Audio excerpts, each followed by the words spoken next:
வணக்கம். Welcome to அம்மா IAS academy. வருகின்ற TNPSC group 1, group 4, group 2 and 2A மற்றும் டிஎன்யூஎஸ்ஆர்பி எஸ்ஐ எக்ஸாம் இந்த தேர்வுகளை மையப்படுத்தி மிக முக்கியமான கரண்ட் அஃபேர்ஸ் பார்த்துட்டு வரோம். அந்த வகையில் நம்ம இன்றைக்கி பார்க்க போகிறது தமிழ்நாடு அரசின் சமீபத்திய திட்டங்கள், நடப்பு தமிழ்நாடு அரசாங்கத்தோட 2021ஆம் ஆண்டிலிருந்து கொண்டு வரப்பட்ட மிக முக்கியமான திட்டங்களை பார்க்க போகிறோம். எல்லா எக்ஸாம்ஸ்லுமே கண்டிப்பாக மாநில அரசாங்கம் மற்றும் மத்திய அரசாங்கத்தின் திட்டங்கள் கேட்கப்படும், முக்கியத்துவம் பெறும். அதிலும் குறிப்பாக மாநில அரசாங்கத்தின் திட்டங்கள் அதிக முக்கியத்துடன் விளக்கமாக கேட்கப்படும். அந்த வகையில் இந்த அரசாங்கம் கொண்டு வந்த முக்கியமான திட்டங்களை எக்ஸாம் பாயிண்ட் ஆஃப் வியூவில் சில பாயிண்ட்ஸ் நம்ம இம்பார்ட்டன்ட் பார்ப்போம். கண்டிப்பாக அதிலேருந்து கொஷின்ஸ் கேட்க வாய்ப்புகள் அதிகமாக இருக்குது. முதல்ல பார்க்க போகிற திட்டம் முதலமைச்சரின் காலை உணவு திட்டம். முதலமைச்சரின் காலை உணவு திட்டம் என்பது 1 முதல் 5ஆம் வகுப்பு வரை உள்ள அரசு பள்ளிகளில் பயிலும் குழந்தைகளுக்காக இந்த திட்டம் கொண்டு வரப்பட்டது. நமக்கு தெரியும், தமிழ்நாட்டில் பள்ளிகளில் உணவு திட்டம் ஏற்கனவே தமிழ்நாட்டில் மதிய உணவு திட்டம் நடைமுறையில் இருக்குது. 1லிருந்து 12ஆம் வகுப்பு வரை உள்ள அனைத்து மாணவர்களுக்குமே மதிய உணவு திட்டம் தமிழ்நாட்டில் ஏற்கனவே நடைமுறையில் இருக்குது. இது இந்த மதிய உணவு திட்டம் அப்படிங்கிறது மாணவர்கள் கல்வி இடைநிற்றலை குறைப்பதற்காகவும் கல்வி வளர்ச்சி வீதத்தை அதிகரிப்பதற்காகவும் மாணவர்கள் பள்ளிக்கு வரணும், அதிகமான சேர்க்கை அதிகமாகணும் அப்படிங்கிற ஒரு நோக்கத்துக்காக நீதிக்கட்சி ஆட்சி முறையில் முதலாக இது கொண்டு வரப்பட்டு, பிறகு காமராஜர் அவர்கள் முதலமைச்சராக இருக்கும்போது தமிழ்நாடு முழுவதும் முதலமைச்சர் காமராஜர் அவர்களால் இந்த திட்டம் மிகவும் பெரிய அளவில் செயல்படுத்தப்பட்டு வெற்றி காணப்பட்டது.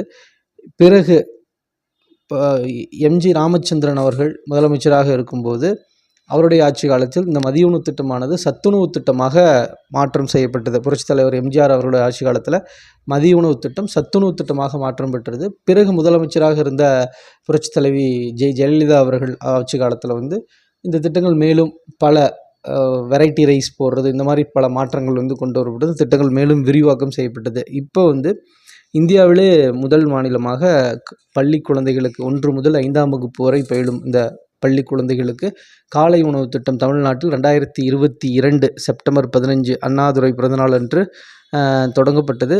ஆரம்பத்தில் 1545 அரசு தொடக்க பள்ளிகளில் இந்த திட்டம் செயல்படுத்தப்பட்டது. அதற்காக தொடக்க விழா செப்டம்பர் 15 2022 மதுரை செம்மக்கல்லில் இருக்கிற ஆதிமூலம் தொடக்கப்பள்ளியில் நடைபெற்றது. பிறகு இது தமிழ்நாடு முழுவதும் உள்ள அனைத்து தொடக்கப் பள்ளிகளுக்கும் இந்த திட்டம் விரிவாக்கம் செய்யப்படுகிறது. எப்போன்னு கேட்டால் 2023 ஆகஸ்ட் 25ஆம் தேதி ஒன்றிய ஊராட்சி நடுநிலைப்பள்ளி திருக்குவளை நாகப்பட்டினம் மாவட்டத்தில் இருக்கிற இந்த பள்ளியில் இந்த திட்டம் அனைத்து முதல்ல செயல்படுத்தப்பட்ட 1545 அரசு தொடக்கப் பள்ளிகளிலிருந்து தமிழ்நாடு முழுவதும் உள்ள அனைத்து தொடக்கப் பள்ளிகளிலும் திட்டம் செயல்படுத்தப்படும் சொல்லி விரிவாக்கம் 2023 ஆகஸ்ட் 25 செயல்படுத்தப்பட்டது. அதுக்கப்புறம் இது 1 முதல் 5ஆம் வகுப்பு வரை உள்ள மாணவர்களுக்கு அரசு பள்ளிகளில் மட்டும் இல்லாமல் அரசு உதவி பெறும் பள்ளிகளிலையும் திட்டம் செயல்படுத்தப்படும் சொல்லிட்டு இந்த திட்டம் விரிவாக்கம் செய்யப்பட்டது. எப்போனா 2024 ஜூலை 15ஆம் தேதி புனித அன்னாள் அரசு உதவி பெறும் தொடக்கப்பள்ளி திருவள்ளூர் மாவட்டத்தில் இந்த திட்டம் தமிழக அரசால் தொடங்கி வைக்கப்பட்டது. ஸோ இவ்வாறு காலை உணவு திட்டம் ஆரம்பிக்கப்பட்டு முதலில் குறிப்பிட்ட பள்ளிகளுக்கு, பிறகு தமிழ்நாடு முழுவதும் அரசு பள்ளிகளில், பிறகு அரசு உதவி பெறும் பள்ளிகள்னு சொல்லி அந்த தேதிகள் மிக முக்கியமானது. இந்த திட்டத்தில் எந்தெந்த தேதிகளில் எந்தெந்த தொடக்க பள்ளிகளில் இந்த தமிழ்நாடு அரசாங்கம் இந்த திட்டத்தை தொடங்கி வச்சாங்க அப்படிங்கிற ஒரு பாயிண்ட்டை நம்ம பார்த்துக்கணும். இரண்டாவது நம்ம பார்க்க போகிற திட்டம் மக்களை தேடி மருத்துவம் திட்டம். இந்த திட்டத்தை பொறுத்த வரைக்கும் 2021 ஆகஸ்ட் 5ஆம் தேதி மணப்பள்ளி கிராமம் கிருஷ்ணகிரி மாவட்டத்தில் இந்த திட்டம் தொடங்கப்பட்டது.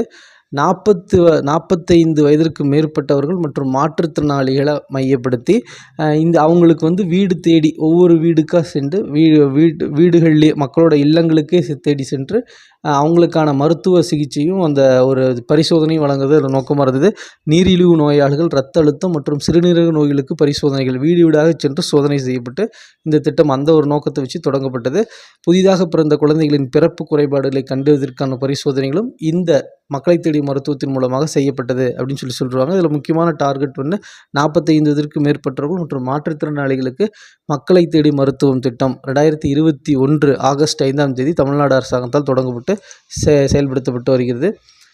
பாதம் பாதுகாப்போம் திட்டம் 2024 ஜூலை 15ஆம் தேதி தொடங்கப்பட்டது.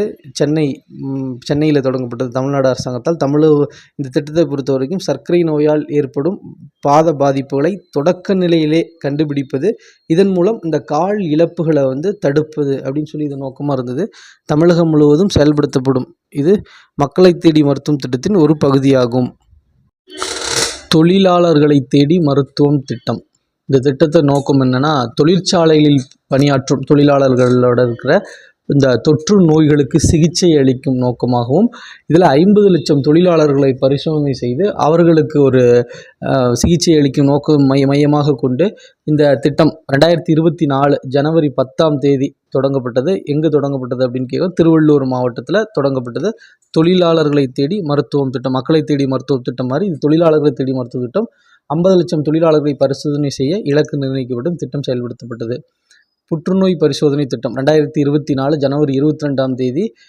இது ஈரோடு, ராணிப்பேட்டை, கன்னியாகுமரி, திருப்பத்தூர் இந்த வாவட்டங்களை மையப்படுத்தி எல்லா ஆரம்ப சுகாதார நிலையம், மாவட்ட தலைமை மருத்துவமனை, மருத்துவக் கல்லூரி மருத்துவமனைகளில் இந்த புற்றுநோய் என்னென்ன புற்றுநோய், வாய் புற்றுநோய், கர்ப்பப்பை புற்றுநோய், மார்பக புற்றுநோய்க்கு பரிசோதனை செய்து நோக்கமாக வைத்து இந்த திட்டம் 18 வயதிற்கு மேற்பட்டவர்களை மையப்படுத்தி இந்த புற்றுநோய் பரிசோதனை திட்டம் தமிழக அரசாங்கத்தால் தொடங்கப்பட்டது. மக்களை தேடி ஆய்வக திட்டம் இது 2024 பிப்ரவரி 5ஆம் தேதி தொடங்கப்பட்டது. தொல்லவளை ஆரம்ப சுகாதார நிலையம் கன்னியாகுமரியில் இந்த திட்டம் தொடங்கப்பட்டது. எல்லா ஆரம்ப சுகாதார நிலையங்களிலும் 63 வகையான நோய்களுக்கு ஒரு ஆய்வு சோதனை செய்வதற்காக நோக்கமாக கொண்டு அதற்கான வசதிகள் ஏற்படுத்தப்பட்டு மக்களுக்கு அந்த 63 வகையான பரிசோதனைகளும் செய்ய இலக்கு நிர்ணயிக்கப்பட்டது. அடுத்து, கர்ப்பிணிகளை கண்காணிக்க தொலைபேசி எண் 102. இந்த திட்டம் 2024 ஆகஸ்ட் 19ஆம் தேதி மக்கள் நல்வாழ்வுத்துறை சார்பில் 102 என்ற மருத்துவ சேவை எண் ஒரு மையம் தொடங்கப்பட்டது.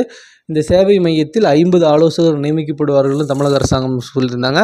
ஒரு கர்ப்பிணி 5 முறைக்கு மேல் தொடர்பு கொள்வாங்க. 100% அனைவரிடமும் உடல்நலம் சிகிச்சை விவரம் பெறப்படும் அப்படின்னு சொல்லப்பட்டது. 5 முறை தொடர்பு கொள்வதன் மூலமாக அவங்களோட அந்த உடல்நிலை எப்படி இருக்குது, என்ன மாதிரியான சூழ்நிலை இருக்குது, அரசாங்கம் அந்த டேட்டாஸை கலெக்ட் பண்ணுவாங்க. அதற்கான அவங்களுக்கு அந்த ஆலோசனைகளை வழங்கும் மையமாகவும், அதற்கான அந்த சிகிச்சையை பரிந்துரை செய்யும் ஒரு மையமாகவும் இது செயல்படும் சொல்லிட்டு இந்த மக்கள் நல்வாழ்வுத்துறை சார்பாக அந்த 102 என்ற இந்த இலவச எண் சேவை தொடங்கப்பட்டது.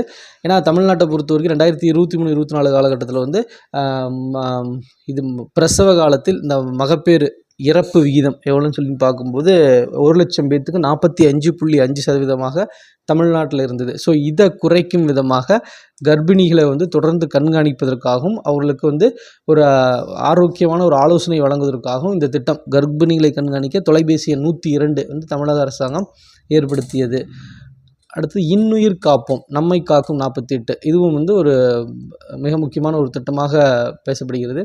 2021 டிசம்பர் 18 இது செங்கல்பட்டில் இந்த திட்டம் துவங்கப்பட்டது.